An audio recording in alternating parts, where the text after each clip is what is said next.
لیکن قدیم تہذیبوں کے لیے تو یہی اجسام سورج، چاند، زندگی اور موت کا فیصلہ کرتے تھے۔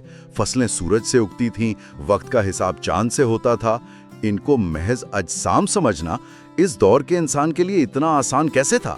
یہ ایک بہترین سوال ہے اور یہی اس دلیل کی خوبصورتی ہے۔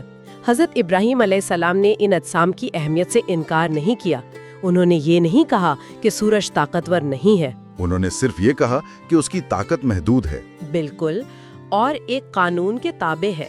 اس کا طلوع ہونا اور غروب ہونا اس بات کی علامت ہے کہ وہ خود مختار نہیں ہے۔ تو قرآن نے فطرت کی عظمت کو استعمال کر کے اس سے بھی عظیم تر ہستی کے وجود کو ثابت کیا۔ یہ فطرت پرستی کا ایک عقلی رد تھا۔ اور اس کا دوسرا مقصد آباء و اجداد کی اندھی تقلید پر تنقید تھا، جیسا کہ آپ نے والد کے واقعے میں ذکر کیا۔ جی بالکل، یہ اس کہانی کا ایک بہت اہم سماجی پہلو ہے۔ حضرت ابراہیم کہہ رہے تھے کہ سچائی کا معیار یہ نہیں کہ ہمارے باپ دادا کیا کرتے آئے ہیں، بلکہ سچائی کا معیار دلیل اور حقیقت ہے۔ یہ اس وقت کے عرب معاشرے کے لیے ایک بہت بڑا چیلنج رہا ہوگا۔ بہت بڑا چیلنج، جن کا پورا سماجی ڈھانچہ قبائلی روایات اور آباء و اجداد کی پیروی پر کھڑا تھا۔ یہ بات اس دلیل کو اور بھی دلچسپ بنا دیتی ہے کہ اس کا مخاطب کون تھا۔ اس وقت کے عرب تو حضرت ابراہیم کو اپنا جد امجد مانتے تھے اور ان کی بہت تعظیم کرتے تھے۔ جی ہاں، اور یہی قرآن کی حکمت عملی تھی۔ وہ حضرت ابراہیم کی تعظیم تو کرتے تھے، کعبہ کو ان کی نشانی سمجھتے تھے، لیکن ان کی اصل تعلیم یعنی توحید کو مکمل طور پر بھلا چکے تھے۔ وہ سمجھتے تھے کہ بتوں کی پوجا کرتے ہوئے بھی وہ ابراہیمی روایت کے آمین ہیں۔ بالکل۔ تو قرآن نے ان کے اپنے ہیرو کو ان کی اپنی آئیڈیالوجی کے خلاف کھڑا کر دیا۔ بالکل، قرآن نے کہا تم جس ابراہیم پر فخر کرتے ہو وہ تو خود تمہارے اس شرک کے سب سے بڑے مخالف تھے۔ واہ! انہوں نے تو اپنے باپ اور اپنی قوم کو اسی بنیاد پر چیلنج کیا تھا جس پر آج محمد صلی اللہ علیہ وسلم تمہیں چیلنج کر رہے ہیں۔ یہ ایک طرح سے ان کی تاریخ کو درست کر کے ان کے سامنے پیش کرنا تھا۔ یہ دلیل تو ان کے لیے نظر انداز کرنا بہت مشکل رہی ہوگی۔ بہت مشکل۔ یہ دلیل اتنی طاقتور ہے کہ ذہن میں یہ سوال بھی آتا ہے کہ کیا یہ پہلی بار قرآن میں ہی بیان ہوئی؟ کیونکہ ہمارے ذرائع بتاتے ہیں کہ اس سے ملتی جلتی کہانیاں دوسری روایات میں بھی موجود ہیں۔ یہ ایک اہم علمی سوال ہے۔ اس پر دو بڑے نظریات ہیں۔ پہلا، اسلامی نقطہ نظر، یہ کہتا ہے کہ قرآن اللہ کا آخری کلام ہے جو پچھلی وحی کی تصدیق اور تصحیح کرتا ہے۔ اچھا، اگر یہ کہانی یہودی روایات میں بھی موجود ہے تو اس کی وجہ یہ ہے کہ یہ ایک سچا تاریخی واقعہ ہے جو نسل در نسل منتقل ہوتا رہا، لیکن وقت کے ساتھ اس میں کچھ تبدیلیاں آ گئیں۔ قرآن نے اس واقعے کو اس کی اصل خالص شکل میں دوبارہ بیان کیا۔ اور دوسرا تنقیدی یا علمی نقطہ نظر کیا کہتا ہے؟ علمی مورخین اس کا موازنہ یہودی روایات، خاص طور پر مدراش سے کرتے ہیں۔ مدراش یہ کیا ہے؟ مدراش بنیادی طور پر یہودی علماء کی لکھی ہوئی تفسیریں اور کہانیاں ہیں جو بائبل کے متن کی وضاحت کرتی ہیں۔ جینیسس ربا نامی مدراش کی ایک کتاب میں حضرت ابراہیم علیہ السلام کی ایسی ہی ایک کہانی ہے۔ اچھا، ویسی ہی کہانی؟ جی، جہاں وہ سورج، چاند اور ستاروں کو دیکھ کر یہ نتیجہ نکالتے ہیں کہ ان سب کے پیچھے کوئی ایک بڑا حاکم ہونا چاہیے۔ چونکہ یہ روایت قرآن سے پہلے کی ہے تو ناقدین یہ کہتے ہیں کہ ممکن ہے یہ کہانی اس وقت عرب میں موجود یہودی اور عیسائی برادریوں کے ذریعے مشہور ہوئی ہو اور وہاں سے قرآن کا حصہ بنی ہو۔ تو ایک طرف وحی کا دعویٰ ہے، دوسری طرف ثقافتی اثر کا نظریہ۔ ایک عام انسان اس کو کیسے سمجھے؟ دیکھیں، اگر ہم غیر جانبداری سے تجزیہ کریں تو ایک بات بہت واضح ہے، چاہے اس کا ماخذ کچھ بھی ہو، قرآن میں اس کہانی کی پیشکش اپنے آپ میں منفرد ہے۔ کیسے؟ مدراش کی کہانی زیادہ طویل اور قصہ گوئی کے انداز میں ہے، جبکہ قرآن اسے ایک انتہائی جامع، منطقی اور تیز رفتار دلیل کے طور پر پیش کرتا ہے۔ قرآن نے اسے محض ایک واقعہ نہیں رہنے دیا، بلکہ اسے اپنی توحیدی دعوت کا ایک مرکزی ستون بنا دیا۔ صحیح۔ اس کا مقصد، اس کا لہجہ اور اس کا اختتام اسے ہر دوسری روایت سے ممتاز کرتا ہے۔ اس کہانی کے اندر ایک اور بہت دلچسپ بحث چھپی ہوئی ہے۔ جب حضرت ابراہیم علیہ السلام کہتے ہیں کہ یہ میرا رب ہے، تو کیا وہ یہ بات سنجیدگی سے کہہ رہے تھے؟ کیا وہ واقعی تلاش کے عمل سے گزر رہے تھے، یا یہ ان کا اپنی قوم سے مناظرہ کرنے کا ایک انداز تھا؟ یہ اس کہانی کی روح سے متعلق سوال ہے، اور اس پر اسلامی علماء میں دو بہت واضح رائے ہیں۔ ایک اقلیتی رائے ہے جسے کچھ بڑے مفسرین جیسے امام رازی نے بھی اہمیت دی ہے کہ وہ اس وقت نوجوان تھے اور واقعی ایک مخلص متلاشی تھے، ایک سیکر۔ یعنی وہ سچ میں سوچ رہے تھے کہ شاید ستارہ ہی خدا ہو۔ جی، یہ نظریہ انسان کے روحانی سفر کی عکاسی کرتا ہے کہ کیسے شک اور تلاش ایمان کی طرف لے جا سکتے ہیں۔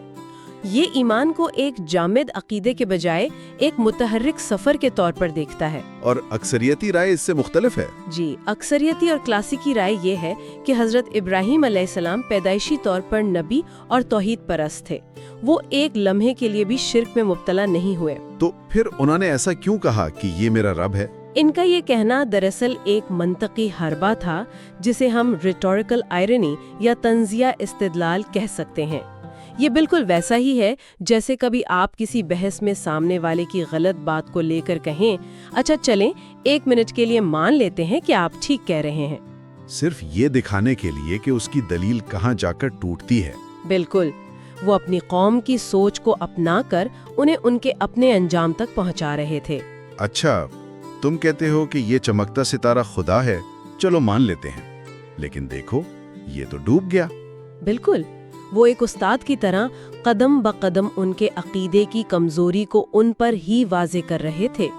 اس رائے کی سب سے بڑی دلیل آیت 75 ہے جو اس واقعے سے فوراً پہلے آتی ہے کہ ہم نے ابراہیم علیہ السلام کو زمین و آسمان کی بادشاہت دکھائی تاکہ وہ یقین کرنے والوں میں سے ہو جائیں۔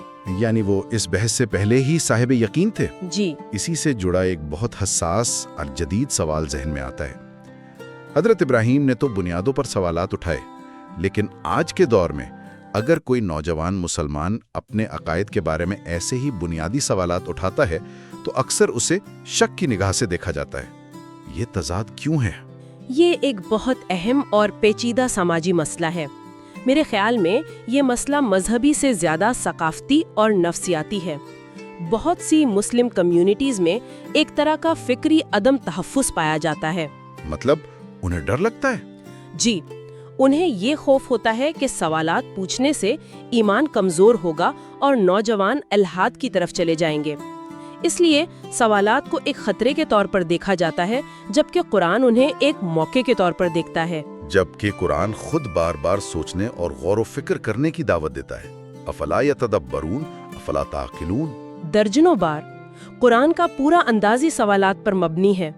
حضرت ابراہیم کی یہ کہانی خود اس بات کی سب سے بڑی دلیل ہے کہ خلوص نیت سے اٹھایا گیا سوال کفر نہیں بلکہ ایمان کی طرف پہلا قدم ہو سکتا ہے۔ ایک ایمان جو سوالات کے طوفان سے گزر کر حاصل ہو، وہ اس وراثت میں ملے ہوئے خاموش ایمان سے کہیں زیادہ مضبوط ہوتا ہے۔ بالکل، زیادہ مضبوط اور پائیدار۔ چلیں اب اس کہانی کو آج کی جدید دنیا کے آئینے میں دیکھتے ہیں۔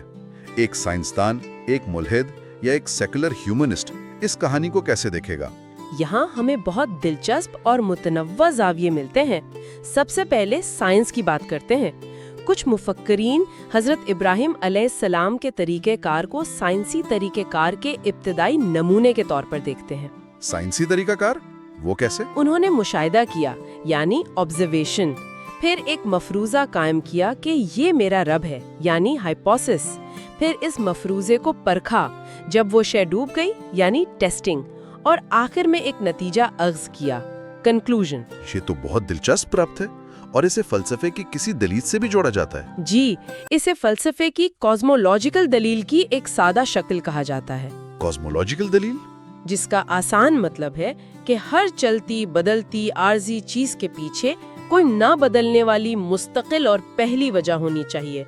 حضرت ابراہیم بھی یہی کہہ رہے تھے کہ یہ بدلتے ہوئے ستارے، چاند اور سورج خود اپنی وجہ نہیں ہو سکتے، ان کے پیچھے کوئی مستقل غیر متغیر حقیقت ہونی چاہیے۔ اچھا، اور جو لوگ اس سے اتفاق نہیں کرتے جیسے ملحد نقاد، ان کا نقطہ نظر کیا ہے؟ ان کی تنقید یہ ہے کہ حضرت ابراہیم نے صرف ایک مفروضے یعنی بتوں کو ایک دوسرے زیادہ بڑے مفروضے یعنی ایک نادیدہ خدا سے بدل دیا، بغیر کسی ٹھوس ثبوت کے۔ وہ کہتے ہیں کہ سورج کا ڈوبنا یہ ثابت نہیں کرتا کہ کوئی خدا ہے؟ جی، یہ صرف یہ ثابت کرتا ہے کہ زمین گھوم رہی ہے۔ ان کے نزدیک یہ ایک عقلی چھلانگ ہے، ایک لیپ آف فیتھ ہے، منطقی نتیجہ نہیں۔ یہ بھی ایک اہم نکتہ ہے۔ اور سیکولر ہیومنزم کے حامی اسے کس نظر سے دیکھتے ہیں؟ شخص جو سچائی کی تلاش میں اپنے باپ، اپنے خاندان اور اپنے پورے معاشرے کی روایات کے خلاف کھڑا ہو گیا، تو ان کے لیے وہ ایک ریبل ہیں۔ ایک فکری باغی کہہ سکتے ہیں۔ ان کے لیے یہ کہانی اس بات کا ثبوت ہے کہ انسان کو کسی بھی اتھارٹی کو آنکھیں بند کر کے قبول نہیں کرنا چاہیے۔ وہ ان کی جرت کو سراہتے ہیں۔ تو ہمارے پاس مذہبی تشریح ہے، سائنسی ربط ہے، ملحدانہ تنقید ہے اور ایک سیکولر ہیروئزم کا نظریہ بھی ہے۔ یہ حیران کن ہے کہ ایک کہانی اتنے مختلف معنی رکھتی ہے۔ جی، ان تمام نظریات کے باوجود کیا اس میں کچھ ایسے عالمگیر اخلاقی اسباق ہیں جن پر شاید سب متفق ہو سکیں؟ بالکل، اور یہی اس کہانی کی لازوال خوبصورتی ہے۔ اگر ہم ان تمام اسباق کو جوڑ کر دیکھیں تو سب سے حیران کن بات یہ سامنے آتی ہے کہ یہ کہانی صرف خدا کو ڈھونڈنے کے بارے میں نہیں ہے، بلکہ یہ فکری خود مختاری کا اعلان ہے۔ فکری خود مختاری یعنی انٹلیکچوئل آٹونومی، اس کی تھوڑی وضاحت کریں۔ اس کا مطلب ہے کہ آپ کی سب سے بڑی ذمہ داری اپنے ورثے، اپنی قوم یا اپنے خاندان سے وفاداری نہیں بلکہ سچائی سے وفاداری ہے۔ اچھا، اس کہانی کے 4 بنیادی ستون ہیں۔ پہلا، تنقیدی سوچ۔ جو کچھ تمہیں وراثت میں ملا ہے اسے محض اس لیے قبول نہ کرو کہ وہ پرانا ہے، اسے پرکھو۔ ٹھیک ہے۔ دوسرا، عقلی ایمانداری۔ جیسے ہی تمہاری دلیل غلط ثابت ہو، جیسے ستارہ ڈوب گیا، فوراً اپنی غلطی تسلیم کرو اور آگے بڑھو۔ اپنی انا کو سچائی پر حاوی نہ ہونے دو۔ اور تیسرا یقیناً جرأت ہوگا۔ جی، فکری جرأت۔ اپنے نتائج کا اعلان کرنے سے نہ ڈرو، چاہے اس کے لیے تمہیں پورے معاشرے کے خلاف ہی کیوں نہ کھڑا ہونا پڑے۔ اور چوتھا یہ کہ شک ایمان کا دشمن نہیں ہے۔ ایک مخلص شک بالآخر گہرے یقین تک پہنچا سکتا ہے۔ یہ چاروں اصول مل کر فکری خود مختاری کی تشکیل کرتے ہیں۔ یہ ایک ایسا انقلابی خیال ہے جو آج بھی ہر نظام کو چیلنج کرتا ہے، چاہے وہ مذہبی ہو، سیاسی ہو یا سماجی۔ بالکل۔ تو آج ہم نے حضرت ابراہیم علیہ السلام کی کہانی کا جائزہ لیا، ایک ایسی دلیل جو رات کے آسمان سے شروع ہو کر توحید کے عقلی ثبوت اور فکری خود مختاری کے اعلان پر ختم ہوتی ہے۔ جی، ہم نے دیکھا کہ کیسے ایک قدیم واقعہ آج بھی مذہبی، فلسفیانہ اور سماجی بحث کا زندہ مرکز ہے۔ اور یہ کہانی ایک عالمگیر دعوت ہے کہ انسان اپنی عقل اور مشاہدے کو استعمال کر کے مادی دنیا کے پردوں کے پیچھے جھانکے اور وجود کی حتمی حقیقت کو تلاش کرے۔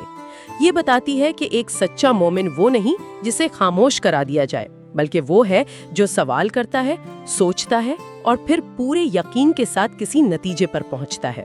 ہمارے ذرائع میں حضرت ابراہیم علیہ السلام کے ایک اور منطقی مکالمے کا ذکر بھی ہے جو انہوں نے اس وقت کے طاقتور بادشاہ نمرود کے ساتھ کیا تھا۔ یہ سوچنے کی بات ہے کہ جب عقل اور فکری خود مختاری کا یہی اصول کائناتی طاقت کے بجائے دنیاوی اور سیاسی طاقت سے ٹکراتا ہے تو نتیجہ کیا نکلتا ہے؟